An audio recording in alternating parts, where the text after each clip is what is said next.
Live from the Orpheum Theatre in Vancouver, it's the Cloud Summit Vibe Lounge with your host, Chris Krug. Howdy, Pixel Wizard. How's it going? It's going great, man.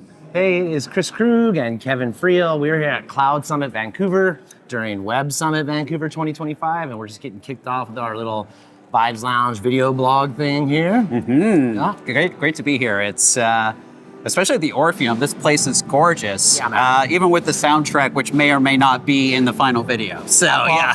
I mean, I'll get right into it with you. You know, since we did this last time, you've been going deep down the rabbit hole of AI video, pipelines, effects, tools, and stuff. And you were just telling me a story about how you magically, using AI and DaVinci, took a great interview where the music had just bled right over it and made it disappear. Yeah.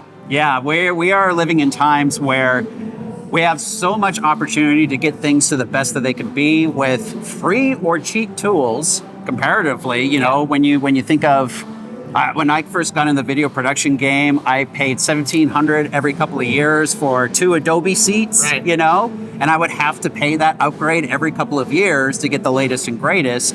And, you know, now DaVinci Resolve is coming out, even in their free software, something that kills a pretty big mistake in you know, a recorded track.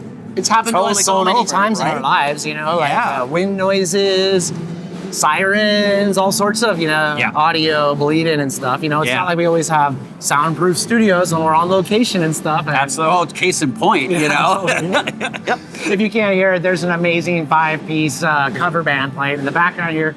I love Matt Carolyn's events here, like Cloud Summit and stuff.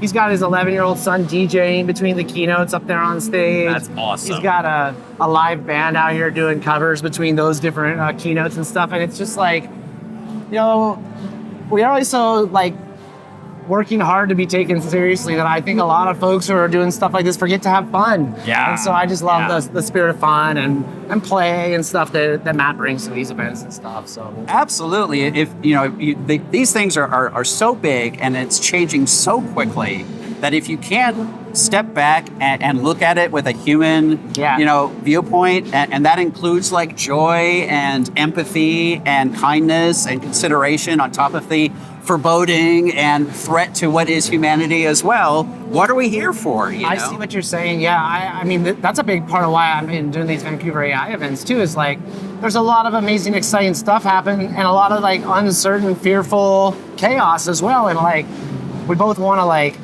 make ourselves available to the opportunity, understand how things are changing in that way, but then also like kind of need a support network of peers to address some of these things. And I mean, I know this is really real for us. You've been watching the bloodbath in VFX and, you know, just like digital film teams in general and stuff. Absolutely. And you want to talk a little bit about what you've been seeing? And yeah, it's not easy. It's not pretty out there.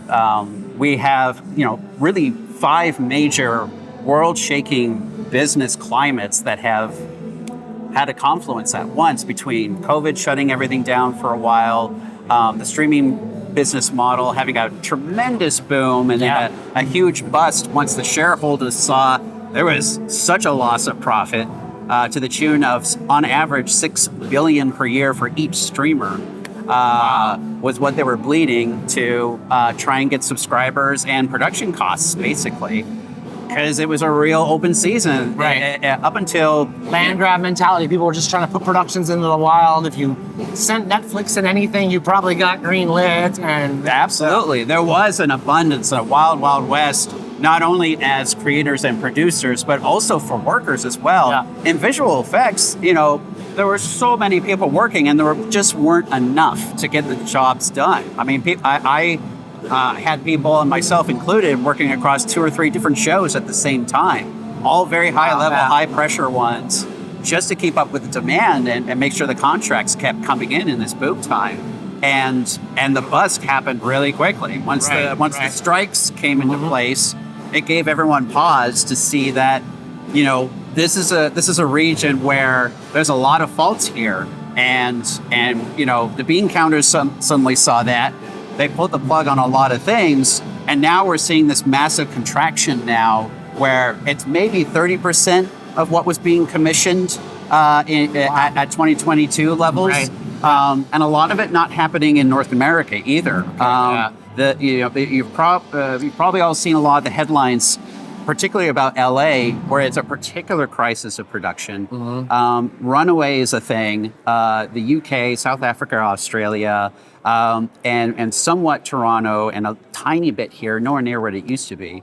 A lot of things are running away from, the old regions, which there's a lot of back and forth on that, where that is an opportunity to be able to work where you want to than ever before, but also there's a tremendous community that's been around for 100 years, multi-generational families working in film. They're just like, what are we doing here, right? Yeah. It's a real existential moment. Well, absolutely. This kind of leads, I'm interested in digging into like the approach that you and other people that are really trying to explore this bleeding edge are, what's going on in that space. And so I know you've taken this 12-week class or course that you just finished up, and it had a lot of like high level VFX and film post-production type folks, and they were all of kind of this caliber of retooling themselves with pipelines and processes and ideas. And so you just maybe systematically walk through your mind process more than the tools. So you got into this thing nervous and excited, and then did it kick your ass? Was your aptitude high and you were ready? Or just tell me what the whole thing was like. Oh man, talk about the whole human enchilada. It captivated me, it filled me with awe, and it kicked my ass all at the same time. Absolutely. The biggest part of the kicking of my ass was it was European based, so it was at 7 a.m. Yeah. The discipline of just for a couple bi-weekly, weekly 7 a.m. calls. Yeah. And there was a couple more if I wanted to hop in on the Q&As and I meant bi-weekly, twice a week was what I was remembering. I was remembering you had one course and then the study group or something like that. Yeah. So it was intense. It was intense, and to keep up with it, and moments where it was very busy as well, and every artist experienced that through the 12 people that I was really amazed to be journeying with from all over the world, and all different sort of immersions in the cutting edge AI video workflows. And I think what really captivated me about it was, being in a high level group of people, and not necessarily skill set, but the attunement, the eagerness to learn, and the aptitude to learn as well. And every single person knocked out something they just never would have been capable of. So you all made work as a part of the process? Yeah. And is that 2-minute one that you just wrapped up recently? That's a different one. Okay. So what'd you produce for the class? You know what? I was so busy, I didn't get to produce anything. Okay. So I just iteratively did little test things throughout, and the final few weeks were unfortunately a confluence of a lot of big projects that finally came up for me. Yeah. So I had to pay the bills, and I didn't get to go across the finish line quite the same as everyone else. But the community that I gained from it, these high level people that are now some were already fairly big on LinkedIn as AI video influencers, and now they're even bigger now. Yeah. And we're keeping all each other in the loop now. It's a real community of just high-level testers and creatives and outputters now. And because you've been putting this kind of experiments and thought leaderships out there, I know you've gotten some visibility into kind of a different angle on the state of the industry. So you've been hearing about some interesting gigs, and we don't need to name anything like that. And I don't, but you got approached to build out a big organization's first ever AI effects crew that was going to involve just bots and agents or something like that. Yeah, it's kind of a hybrid approach. So I know this is happening at a lot of shops right now, visual effects shops. It's just who's more public facing about it. And these folks are in the gun for a series that's done well on a major streaming platform already. Season 2 of it, known for using AI visuals. Really the first one to be yep, we used AI visuals for at least a sequence or two in this series, and taking a hybrid approach with it. So using the best of what's ever current and great in AI video making, and implementing them in sort of a new version of the traditional visual effects pipeline as much as possible to get all the nips and tucks, because as wild and wonderful as the visuals are when you view them on a smartphone, they really start to fall apart when you get past like 46-inch televisions, you know, especially big screens. Yeah, totally. Yeah, and by IMAX, you're like, what? It's a potato cam that did this, you know? So trying to get things as polished up to something that's like a moniker of a baseline of what a traditional VFX pipeline would put out has been a considerable challenge, and they faced that on the first season.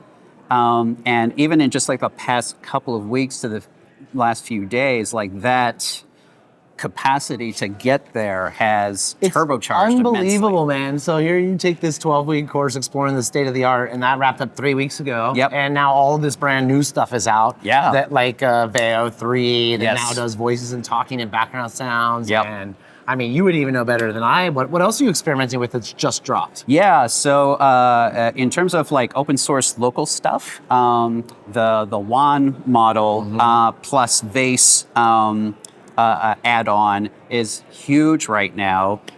It allows you to get pretty close to Runway Gen 4 quality, which only just dropped a few weeks ago. On your GPU powered machine or whatever. Exactly. Yeah. Like I can churn out a 10-second shot in about 6 minutes using a 4090 locally. And you know, it's there, and you can tweak it, and you know, you can use LoRa's, which is like your fine-tuned models that go after the main model, to say like, I only want these kind of angel wings whenever I type wings into the prompt, right? So that's where you start to get into like the real customizable, tweaky visual effects pipeline sort of efficacy in a generative AI workflow. And you know, once you get your chops on like how to build your node trees inside of Comfy UI, that's really the engine behind WAN plus Vase. That's, you know, you're getting things out far quicker than traditional VFX workflow, and with a little bit of, you know, futzing afterwards inside of DaVinci Resolve or Nuke or whatever, you're getting there. What are you doing for audio in those cases? Yeah, I'm leaning on 11 Labs a lot still for effects generation, audio effects generation. Do you go audio first and then video, or are you going video first and then audio? It depends on the shot. Yeah. If it's a dialogue-driven thing, then yeah, I'll do audio first. And if you're feeding your Comfy models these 11 Labs produced generated audio scripts, it's doing all the syncing and all that kind of stuff on generation? Once you get, the better process is to get your video out first, so you like your large motion and like your character motion, and then you can use either live portrait if you're doing that locally, which is another node tree. You kind of refeed it through and get that in there, and that does it based on like the audio waveform, basically. And once you get that prompted in, it does a pretty good job. Or what a lot of people are doing is taking that to Runway Act 1, which is where you film your facial performance, kind of like doing facial mocap again on a neutral background, and that transplants onto any face, even if it's in motion, basically. Yeah. I find it so amazing that, like, on one hand, the bar is so low, you can make amazing audio video with almost the push of a button. Yep. And on the other hand, to get it slightly past that, all of a sudden you're talking node trees and workflows, multiple AI, open source AI tools. Oh, yeah. There is no big green button that's going to steal the job of filmmakers, and yet there's these other things encroaching from all these areas and stuff. And it's just like, that's part of what makes it so interesting, you know, is you can get 99% approximation of Hollywood quality stuff from these other things, but if you need to cross that 1% threshold, you're bringing in your team and you're running GPUs and you're learning about open source libraries and it's very akin to a workflow situation. Once again, you know, most of the pieces that you see out there that are really hitting the mark, especially in a viral sense, even kind of like the really popular VO3 pieces, like there's a handful that have been entirely generated in VO3, and that's incredible. Like to leverage one engine to get the entirety of something, that is pretty amazing, because previously it was like a combination of like Luma, Kling, Minimax, and you know, all the above. DaVinci and bringing it into After Effects, doing your compositing, doing your color correction, and you know, really doing filmmaking after you've generated an asset or asset, essentially. Exactly. I think that last finish line piece of conforming in DaVinci or Premiere, whichever your favorite editor is, or Final Cut, it is still necessary to get the look all together and to get that the editor's timing into there. That's still, I think that's going to be necessary for a long time until there's an engine that like really knows fine narrative editing, and that may arrive in the next year. Who knows? Right. Maybe CapCut will surprise everyone and do that. Probably. Yeah. or Resolve is doing tremendous things in AI auto cutting for interview type stuff. I'm probably going to run this through DaVinci Resolve's auto cut. And they'll get rid of those two ahs. They won't even be there anymore. Exactly. Might even get rid of that one on accident because it doesn't know any better. Absolutely. Yeah. No, it's robust and a little trigger happy at the same time. Yeah. So I use it quite a bit into script still for doing audio video stuff, but it's a little bit more just like prosumer type level. But hey, I can churn things out half an hour after I've done the interview or whatever, and so quite useful that way. And exactly, and I think that's where the conversation, even though it's a tremendous lightning rod in the industry right now, using AI for work. And I've seen that even on a personal level in the project that I'm attached to. There was some... Yeah, you're hanging out in these forums, you're all sharing your work. Yeah. And not everybody is stoked about the fact that some people are out there hiring all AI VFX crews and stuff like that. Exactly. Yeah. It's really, it was like a 90-10 divide. I think it's getting closer to like a 55-45 divide now of, oh, cool, AI, please die. Or, cool, tell me more, I'm curious, which is, I think we're getting to that middle ground where it's inevitable that this process is in here with the confluence of business climates, that these are going to be used and pushed to their limits, and there's kind of a confluence between there's a level of workflow that is starting to look more like a traditional visual effects workflow where you can get that spit and polish out and creator-driven nuance into it, with the speed of pulling out all the pain points that would get you there. Like I was talking to an artist of mine that works at another major studio now, and he was like, oh my God, like, I sort of get it, but oh my God, I love the creative process, even though 90% of the time I'm knocking bugs out of a rig, and that's mostly kind of what I'm paid for, is to knock the bugs out and get it there. And it was like, it was a cool conversation where it's like, he came a little bit more towards the finish line when I was like, hey, I get it. And what it's going to do, and I'm seeing this now, is it's starting to get that workflow level where you can spit and polish it in nuanced ways, and it's going to remove all the pain points. And yes, there's going to be less work to begin with because they're just like, oh my gosh, this is so much quicker. Yeah. But I see a huge expansion of that. Totally. Hopefully, if the business model checks out and the sentimentality checks out, where everyone's going to be like, oh God, we can 10x, 100x our creative output at a level that we've known before at a very arduous process. Yeah. So I really hope it shakes out to that because it looks like it's going to go there.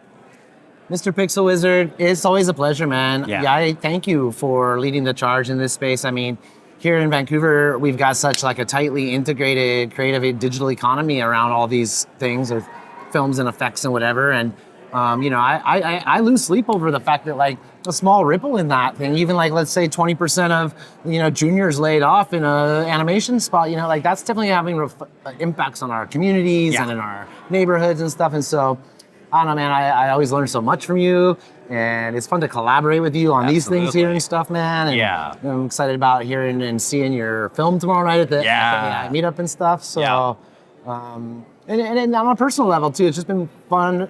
And I know that there hasn't always been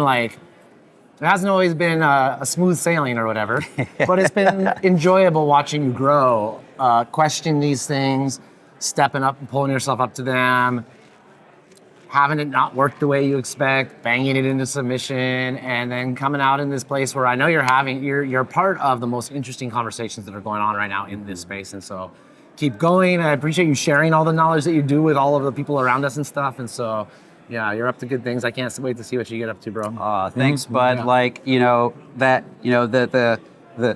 you can't have smooth sailing if you don't enjoy the choppy waters first, right? So it's a pleasure to be on the same sailboat with you. And, we share the skip, we get blisters from the ropes, and then we have a party with them afterwards. So it's awesome jamming with you, bud. Yeah, and these events like this are kind of fun too because they're like a little time capsule. So, sometimes life's crazy, and it's hard to even feel like if your head's above water or not. And then other times we got these and you can look back at everything that's happened over the last year and it's significant, It was just December, you had showed your spheres video. It's not called spheres, it's called... I'm forgetting now. Shepherds, yeah. I just see Sam Altman's orbs that look exactly like mine, yeah.